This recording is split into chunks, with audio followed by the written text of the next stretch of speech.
Hai Sobat Tuntera, Tera News kembali hadir menyapa Anda dengan membawakan sederet informasi terhangat dan inspiratif. Bersama saya Catherine Ellison, inilah Tera News selengkapnya. Kita mulai dari Kabupaten Sidoarjo, Jawa Timur. Ketua Komisi Pemilihan Umum Provinsi Jawa Timur, Aang Kunaifi, memimpin apel kesiapan distribusi logistik pemilu kada serentak di 38 kota kabupaten di Jawa Timur. Dan KPU Jawa Timur yakin logistik pemilu akan sampai di tempat 1 hari jelang pemilihan meski terkendala musim hujan dan jarak tempuh yang cukup jauh.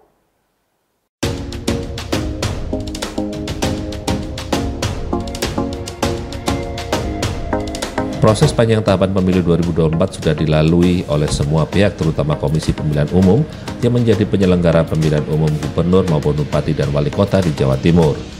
Tahapannya sudah masuk ke pendistribusian logistik serentak di 38 kabupaten kota di Jawa Timur.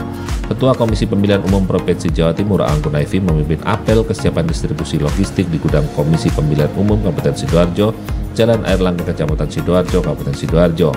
Secara simbolis, Ketua KPU Jawa Timur, Aang Kunaifi, mengenakan topi dan syal kepada petugas KPPS yang akan menerima logistik tersebut dan memberangkatkan truk pengangkut logistik menuju panitia pemilihan kecamatan di 18 kecamatan di Kabupaten Sidoarjo. Secara keseluruhan, target distribusi logistik pemilihan serentak tahun 2024 sebanyak 47.174 kotak suara dan 120.692 bilik suara dari gudang logistik 38 KPU Kota Jawa Timur di Jawa Timur ke tingkat kecamatan. Kendala di lapangan oleh KPU sudah diantisipasi jauh hari termasuk cuaca dan daerah yang sulit dijangkau kendaraan. Meski demikian, KPU optimis distribusi selesai pada 1 hari sebelum pencoblosan. Sudah dijadwalkan pergeseran logistik dari gudang kabupaten ke 666 kecamatan se-Jawa Timur. Kami jadwal di tanggal 23. Selanjutnya prosesnya akan berjalan sampai nantinya di tanggal 26 atau 27 pagi dulu semua kotak suara, bilik, dan segala perlengkapan untuk pemungutan suara sudah berada di tempat pemungutan suara. Ini serentak se-Jawa Timur atau bagaimana, Pak? Ya, kita jadwalkan secara serentak di 38 kabupaten kota, dan kabupaten kota itu sudah kami gerakan sekarang ini untuk melakukan pergeseran dari tingkat 3 kabupaten ke tiap-tiap kecamatan. Ya, untuk distribusi sendiri hingga saat ini ada kendala, Pak? Atau yang perlu diwaspadai, dikhawatirkan? Ya, yang kendala sejauh ini kami sudah mengantisipasi ya, berkaitan dengan akses daerah yang tidak mudah, akses daerah kepulauan, itu sudah kami perhatikan, kita koordinasikan dengan pihak kepolisian, TNI maupun pemerintah daerah tempat, baik tingkatan provinsi, kabupaten maupun di kecamatan. KPU berharap proses distribusi ini berjalan lancar tanpa hambatan dan logistik pemilu, baik pemilihan gubernur maupun kepala daerah, sudah diterima oleh PPK masing-masing sesuai dengan target yang ditentukan. Alan Soroy melaporkan untuk Lentera TV. Kita ke informasi selanjutnya, diikuti jajaran Polda, Polres, dan Polsek se-Indonesia. Kapolri Jenderal Polisi Listio Sigit Prabowo melaunching gugus tugas Polri untuk mendukung ketahanan pangan di Kabupaten Sidoarjo, Jawa Timur.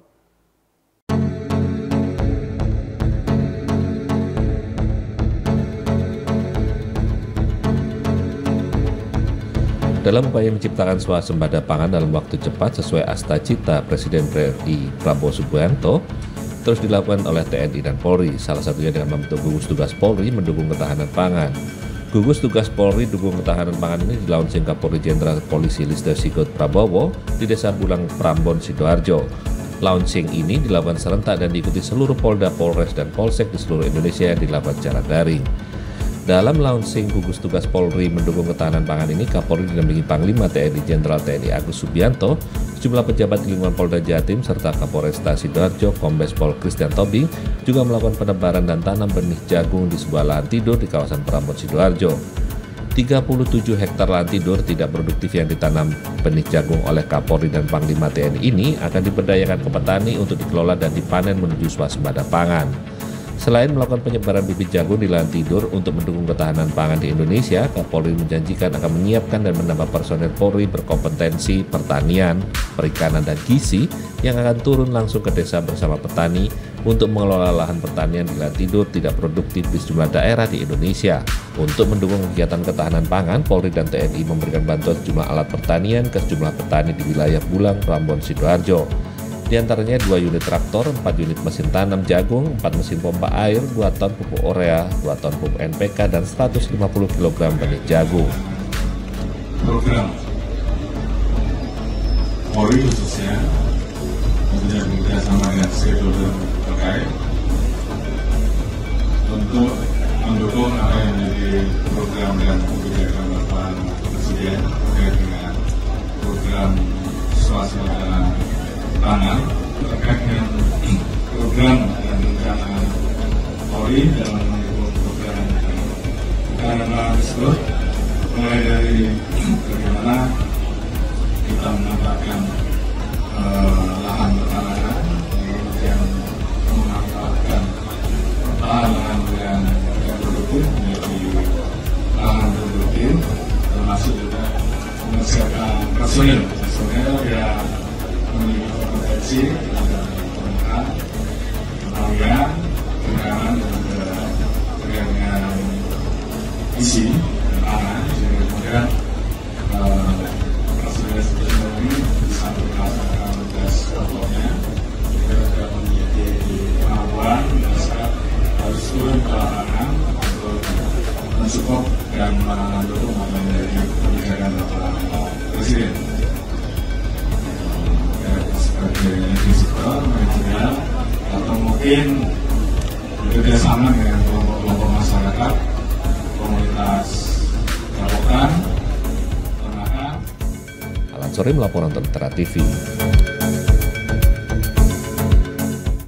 Sesaat lagi kita akan membahas tentang banyak warga Amerika yang menjalani second job akibat dari tingginya inflasi saat ini. Jadi tetap bersama kami di Tera News.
Terima kasih Anda masih bersama kami di Tera News. Pekerjaan penuh waktu yaitu 5 hari sepekan atau minimal 40 jam sepekan kadang tak cukup untuk memenuhi biaya hidup sebagian warga Amerika Serikat di tengah tingginya inflasi belakangan ini. Dan akibat kondisi seperti ini, banyak yang akhirnya harus menjalani pekerjaan kedua alias second job.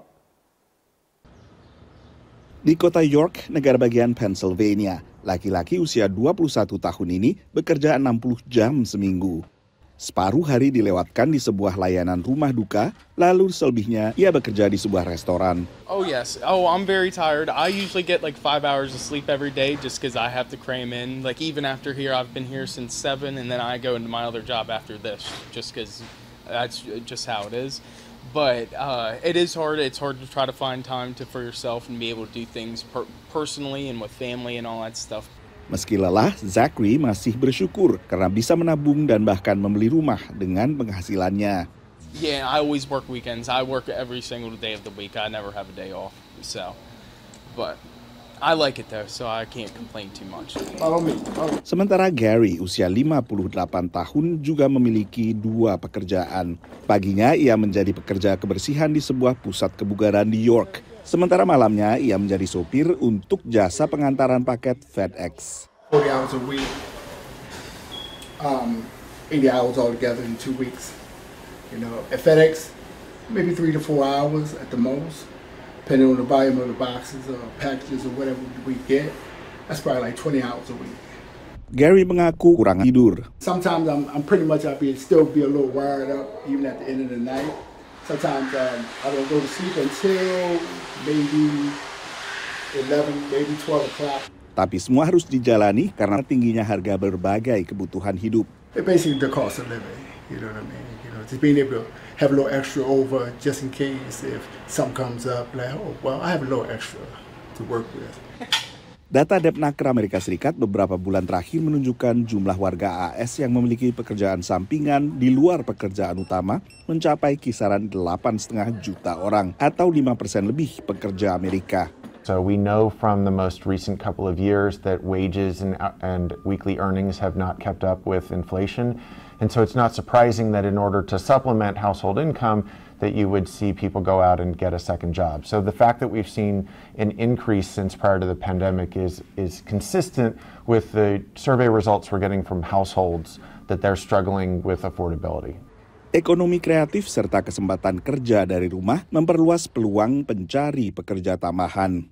Separuh lebih warga AS yang memiliki 2 pekerjaan dalam pantauan Depnaker Amerika Serikat memiliki 1 pekerjaan yang dijalani secara penuh waktu dan 1 lagi pekerjaan yang dijalani secara paruh waktu. Dan sebagian lain memiliki 2 pekerjaan masing-masing pekerjaan paruh waktu. Hanya sedikit saja yang memiliki 2 pekerjaan yang masing-masing adalah pekerjaan penuh waktu. Dari Washington DC, saya Nova Purwadi dan tim VOA. Sebuah perusahaan robotika asal Texas, Amerika Serikat membuat perangkat yang dilengkapi beragam sensor untuk mempermudah pembuatan film. Lengan robot dengan pengendali gerak ini diperkirakan akan mengubah cara pembuatan film dan iklan di masa depan. I've got this tablet and I've got this wand. I use the trigger on the wand. When I squeeze that, it's like I'm virtually grabbing the camera. Robot pengendali gerak sudah dipakai dalam pembuatan film selama beberapa dekade, tapi punya reputasi buruk karena tidak praktis untuk digunakan menurut para ahli. So our mission has been to change that and to make it as simple and intuitive as possible. Sisu adalah perusahaan robotika Texas yang membuat robot film. The director can say, I want the camera here, and then I want it over here. And so we've even put the controller in the hand of the director and said, pull this trigger and show me what you mean. And they'll just pull the trigger and just move their hand and the camera just follows the movement of their hand. Lengan robot film Sisu mirip lengan robot dalam pembuatan mobil yang memerlukan presisi. Menurut perusahaan ini, rahasianya adalah kombinasi sensor dan akselerometer yang membuat kamera lebih mudah dan lebih cepat dimanipulasi. Ini penting dalam pembuatan film laga, di mana pengambilan sebuah adegan perlu dilakukan beberapa kali. You'll see it in the, in the action movies too, where somebody busts through a wall. So they break through the wall first, doing this shot, then they have somebody jump through the wall, doing that same shot, and then they put them over top of each other, and it looks like the person just broke through the wall. Menurut pakar robotika bioskop Jeff Lennell, yang perusahaan tempat ia pernah bekerja menggunakan robot bagi film fiksi ilmiah Gravity, dengan teknologi Sisu, pembuatan film jadi lebih mudah. Person on the street that can play a video game can make that robot do something in half a day or a day, which is great. So they've definitely democratized it, and these things are becoming much more usable. Pembuatan film tampaknya akan menjadi jauh lebih realistis berkat adanya teknologi robot pengendali gerak yang dilengkapi dengan berbagai sensor ini. Dari Arlington, Virginia, saya Helmi Yohanes dan tim VOA. Informasi tadi mengakhiri Lentera News saat ini. Anda dapat saksikan kembali tayangan saat ini di YouTube channel kami Lentera TV Media dan website kami lentera.tv. Saya Catherine Ellison pamit undur diri. Terima kasih dan sampai jumpa.